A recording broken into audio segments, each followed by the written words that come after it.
Coach, Merry Christmas. So the first question's a softball, and that's how many Christmas trees are in Don Staley's house, and how many have been decorated and stayed up all year, and you just moved them?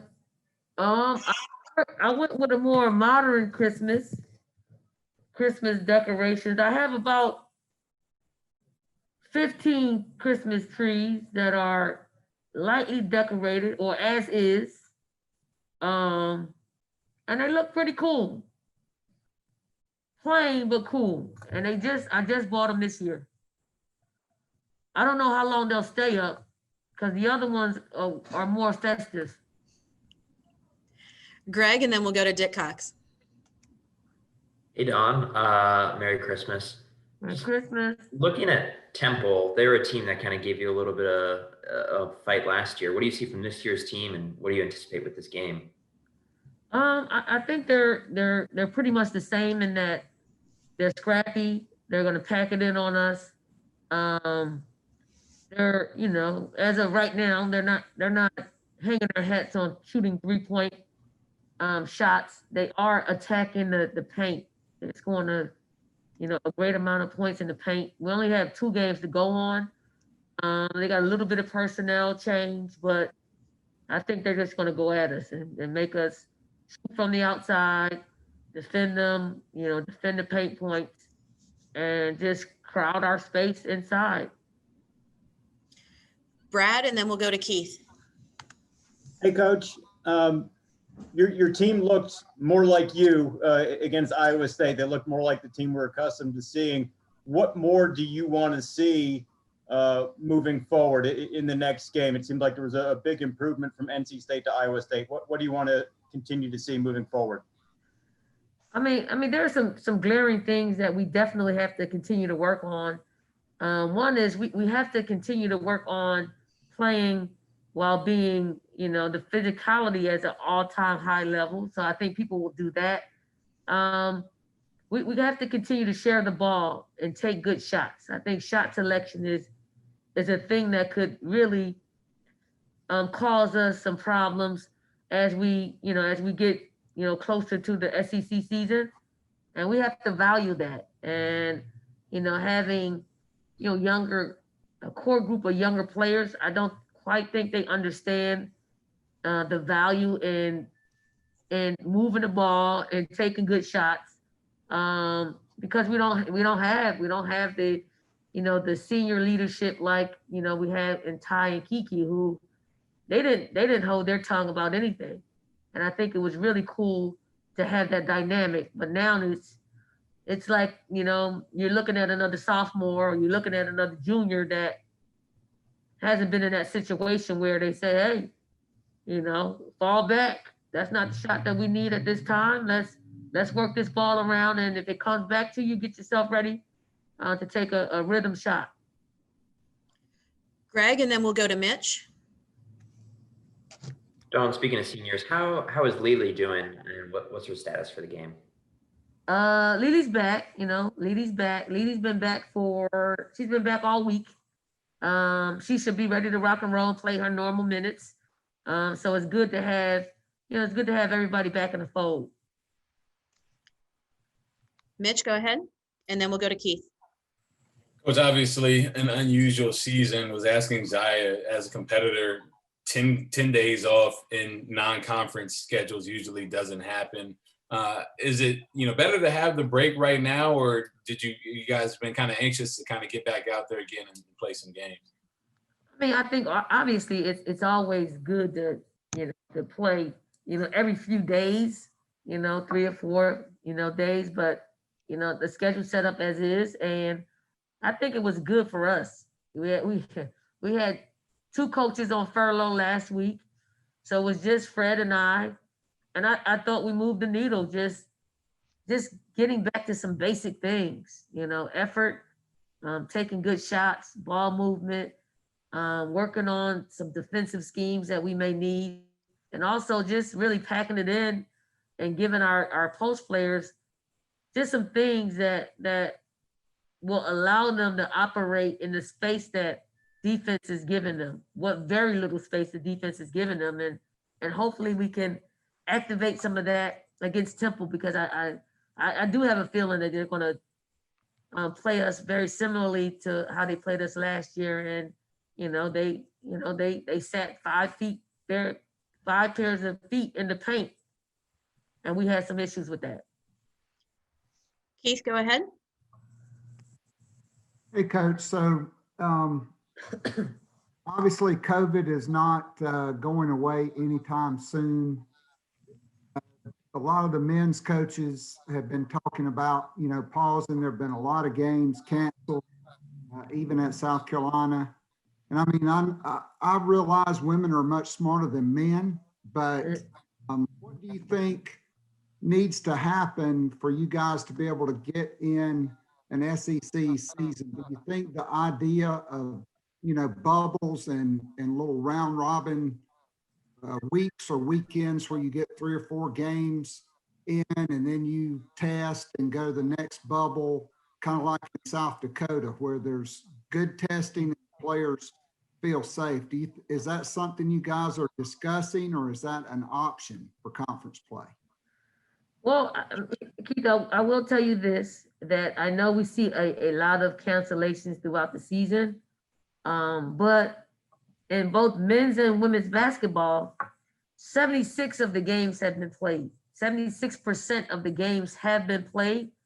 And we can't just turn a blind eye to to people that are following the protocol and the people who haven't fallen victim to COVID and having to shut down. That's one. I think we just need to kind of continue doing what we're doing if we're going to have a season. If we're not going to have a season, then the people should just shut it down. But for us, we're and it's not to say that people haven't followed the rules or the protocols, but if there's going to be a season, we're going to continue to educate our players and our staff to make sure that we don't put ourselves in harm's way. And if that's isolation outside of what we're doing, then that's what we have to do. It takes a whole lot of money to create that bubble. I think it's doable if you can get the hospitals to front it, front the testing, and get organizers to shut down hotels where it's only the people who are participating in tournaments. I do think it's feasible to do that. But we're in different times. We got to bring up different options. I think the NCAA just announced that there's going to be the Final Four in the San Antonio area or Texas or wherever it is. I think that's a start. How we get to March, now in March, I don't know what that's going to look like, but I know our players are going to do whatever they need to do. I know I've been hunkered down and I haven't really been anywhere, just so I don't put myself or our team in harm's way. Has there been any talk at the conference level or amongst you guys as head coaches about potentially having to bubble up to get conference games in? Having to what? Having to bubble up. Has there been talk amongst you guys as coaches or at the conference level about that? No, the conference is just is doing what they're doing. They're getting information from their COVID medical staff. I think the conference try to create somewhat of a bubble in not having us play non-conference games during the conference season, but it just, it wasn't feasible. We'd have to move our UConn game to sometime like in December, and we couldn't find a date that matched or that fit. So, I don't know where we go. I know what we've been doing, what we are selfishly doing as a program, and that is just hunkering down and adhering to the protocols. Mitch, go ahead. Coach, Zaya said she couldn't figure out what to get you for Christmas this year. She said maybe a win. What will be on your Christmas list this year? The ball movement, good shot selection, um, incredible defense, efforts, intangibles. You know, I didn't talk about shots going in. I didn't talk about, I'm just talking about the little things that we need as a team that will help us not only tomorrow but for the rest of the season. I mean, there are glaring things that our team has to work on, and it begins with it begins with a lot of things. It begins with accepting your role. It begins with doing what you do best, whatever that is, whatever that is. I think, to be quite honest, I think our leadership lacks a little bit because of no one's really been in that situation during the season. I think it's easy to lead during the preseason when it's the innocent time of the year, but when you have games, when you yourself are trying to get on track, when you yourself you're tired, you have testing, you have all these things. It's really hard to manage in this time, in this era of COVID. So I think our players are doing the best they can, but as a staff, we have to do more. We have to be the leaders. We have to do the things that we expect from our leaders, and then hopefully they'll catch on to how things need to be done and what communication needs to be had in order for us to move the needle. Greg, and then we'll go to Dick.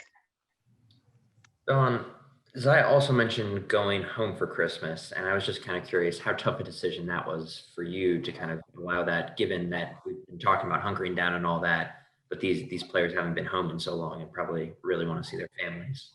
Yeah, it's tough. It was a tough call. I wrestled with it.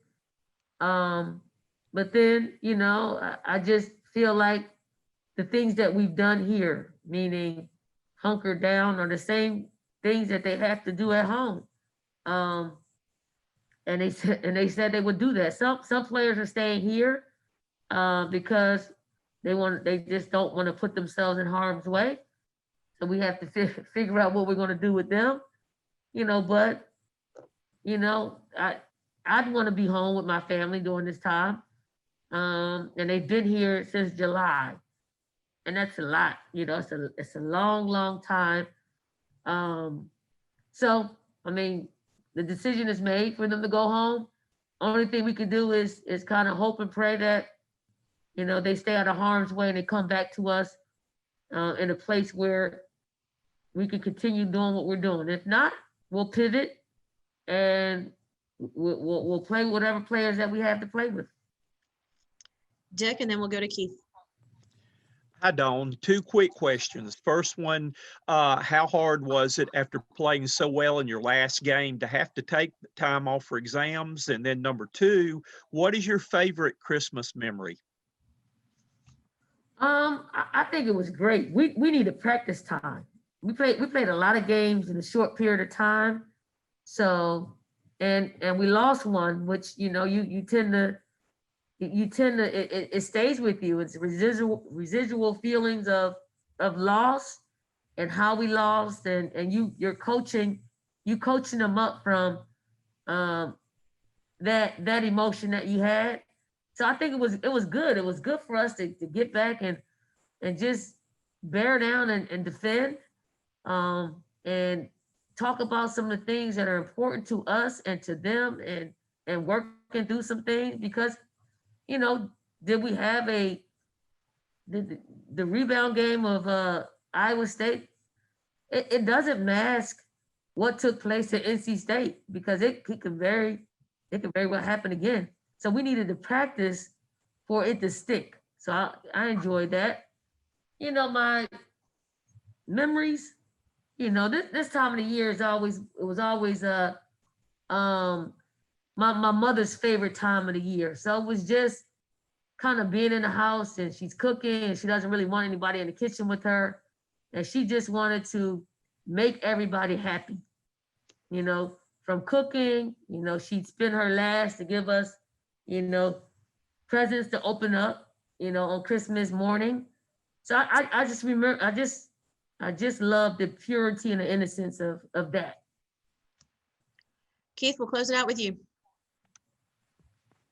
All right, last one, Coach. How is conditioning? How do you feel Aaliyah's conditioning is? And then how have they responded, your bigs, Aaliyah, LA, and Victoria, on playing through contact and used to the physicality and being uncomfortable in there and finishing, and drawing fouls and getting to the free throw line? And Merry Christmas to you and your family. Thank you, Keith. I think Aaliyah, I would say I thought the South Dakota, I thought she was sucking wind a little bit. So I did go to our Molly, our conditioning coach, and she saw the same thing. And Aaliyah fights through it, but obviously you can see in her play that she's not doing some of the things that she did last year. And part of that is, I think a big part of that is people are scheming now. They know what she's able to do. So they're scheming, they're getting in her space, and they're taking chances with us shooting outside shots. I think she just has to familiarize herself with that. She and LA, they're not really taking that space away from Victoria. I think she has some success in there. But it's a short season. It's a short turnaround from game to game to game once we started. So I think you'll see a little different type of conditioning, meaning, she plays a lot of minutes, and we didn't play her as long as we had to play her in this stretch. So part of that is coaching and not allowing her to get to a place of exhaustion. Part of that is, she's got to play more minutes than she's played for us last year. And that takes a little bit of time for a big to make that adjustment. Coach, before we let you go, tell us about your mask. It's a bit of a message today, and it'll be one tomorrow night. Tell us about your mask and what that means. Yes, I'm wearing this mask for one of my former players at Temple University, Khadijah Bowens, who was diagnosed with ovarian cancer, and she's got a fight ahead of her, and one of the local printers here, who we've worked with throughout the years, just did us and her a solid in that. I mean, he's printing, these masks and a hoodie that we'll wear tomorrow, or t-shirt, just supporting her in that way. He did it for cost. And she's got a tough fight, but she's North Philly tough. She is every step of the way. She gets a little emotional about it, but she draws on those experiences that she's had while being a player. The same perseverance, the same hard work, the same attention to detail. And then she's got hundreds of sisters, former teammates that have come out of, wherever they are to help. She doesn't have to do anything besides answer the door for meals, because they set it up for the next month. She don't have to do anything but just continue to fight. And that's the beauty of playing sports. When you go through something as life altering as this, you're not lonely. The only thing you had to do is tell us. And I knew probably a month before everybody else, but it wasn't my job to tell other people what she was going through. It was her and her journey. And once she told everybody, everybody just activated. And it's just a beautiful, incredible thing that's taken place. And I know thoughts, prayers, and a little monetary help will help her just concentrate on beating her cancer. And I know she'll do that. So thank you, Diana, for giving me the space to do that as well. Absolutely. It's a testament to the culture you breed in your programs as well. So thank you, Coach, for sharing that. Thanks, everybody, for joining us, and we will see you guys all tomorrow night. We'll see you tomorrow night. I wish you guys Merry Christmas tomorrow night. Merry Christmas. Merry Christmas. Christmas. Merry Christmas. All righty. Thanks.